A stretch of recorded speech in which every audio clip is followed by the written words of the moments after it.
नमस्कार, मैं प्रज्ञा। क्या अरविंद केजरीवाल कांग्रेस के साथ मिलकर हरियाणा और दिल्ली का विधानसभा चुनाव लड़ना चाहते थे?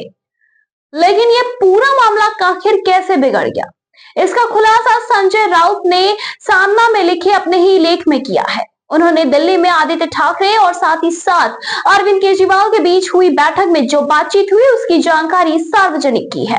इसके मुताबिक केजरीवाल ने हरियाणा विधानसभा चुनाव के दौरान ही कांग्रेस के साथ गठबंधन की पूरी कोशिश की, लेकिन कांग्रेस की हठ धर्मिता के चलते ऐसा संभव नहीं हो पाया। भारत राजनीति केजरीवाल कांग्रेस के साथ मिलकर चुनाव लड़ने के पक्ष में थे, लेकिन आखिर कैसे बिगड़ा ये मामला? दरअसल संजय राउत ने इस बात का किया है खुलासा। केजरीवाल कांग्रेस के साथ मिलकर चुनाव लड़ने के पक्ष में थे, लेकिन बताते चले कि संजय राउत ने एक खुलासा किया है। आदित्य ठाकरे से बातचीत में अरविंद केजरीवाल ने जो जानकारी दी है वो सामने आई है। दरअसल बताते चले इसी के साथ ही कांग्रेस की गठबंधन से जुड़ी नीतियों को एक्सपोज करती है और केजरीवाल ने जो जानकारी दी है वो ये है कि संजय राउत ने इस बातचीत पे खुलासा किया है। आदित्य ठाकरे ने बातचीत में अरविंद केजरीवाल ने जो जानकारी दी है वो कांग्रेस की गठबंधन संबंधी नीतियों को एक्सपोज करती है। आदित्य ठाकरे के साथ फिरोज शाह रोड स्थित आवास पर केजरीवाल की मुलाकात हुई थी। दिल्ली और हरियाणा को लेकर स्वयं अरविंद केजरीवाल ने जो जानकारी दी है वो कांग्रेस की गठबंधन संबंधित नीतियों को एक्सपोज करती है। आदित्य ठाकरे के साथ फिरोज शाह रोड स्थित आवास पर केजरीवाल की मुलाकात हुई और उनसे जब ये पूछा गया तो उन्होंने कहा कि अगर कांग्रेस के साथ गठबंधन हुआ तो बेहतर है। केजरीवाल ने गठबंधन होने नहीं दिया, ऐसा आक्षेप है। इस पर केजरीवाल ने कहा कि नहीं, मैं पूरी तरह से कांग्रेस के साथ मिलकर चुनाव लड़ने के पक्ष में था।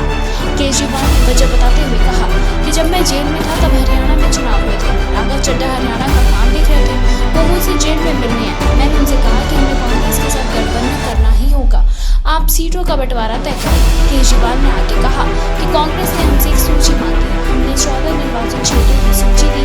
राहुल गांधी ने कहा कि हम आपको 6 सीटें देंगे। मैंने राघव से कहा कि कोई बात नहीं, 6 सीटें दे दो, हम 2 कदम नीचे आ गए। राहुल गांधी ने कहा कि केसी वेणुगोपाल से मिले और वो फाइनल कर लेंगे। इसके बाद केजरीवाल ने आगे बताया कि राघव चड्ढा ने केसी वेणुगोपाल से मुलाकात की। उन्होंने कहा कि 6 सीटें संभव नहीं है, हम 4 सीटें ही देंगे।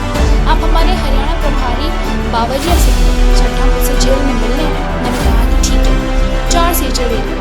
चड्ढा बावरिया से मिलने गए तब उन्होंने 4 के प्रस्ताव को ठुकरा दिया। वो बोले कि हम आपको 2 ही सीटें देंगे। मैंने फिर चड्ढा को संदेश भेजा, ठीक है 2 सीटें देंगे। राहुल गांधी बॉस है और मुझे वचन देने के बावजूद हमें 6 सीटें नहीं मिली, 4 से 2 पर आ गए। बताते चले कि उन 2 सीटों के लिए राघव चड्ढा ने आखिरकार भूपेंद्र हुड्डा से मुलाकात की है। फिर उन्होंने भाजपा के गढ़ वाले इलाके में हमें 2 सीटें ऑफर की हैं। ये कांग्रेस की गठबंधन धर्म की व्याख्या है। और इसी के साथ उन्होंने कहा कि हम क्या करेंगे। ऐसा हुआ हरियाणा में, दिल्ली में भी कुछ अलग नहीं हुआ। वो भाजपा को हराना नहीं चाहते थे, वो मोदी विरोधी केजरीवाल को हराना चाहते थे। ये सब कहते वक्त केजरीवाल की व्यथा उनके चेहरे पर साफ झलक रही थी। फिलहाल इस पे आपकी क्या कुछ राय है, हमें कमेंट सेक्शन में कमेंट करके जरूर बताएं।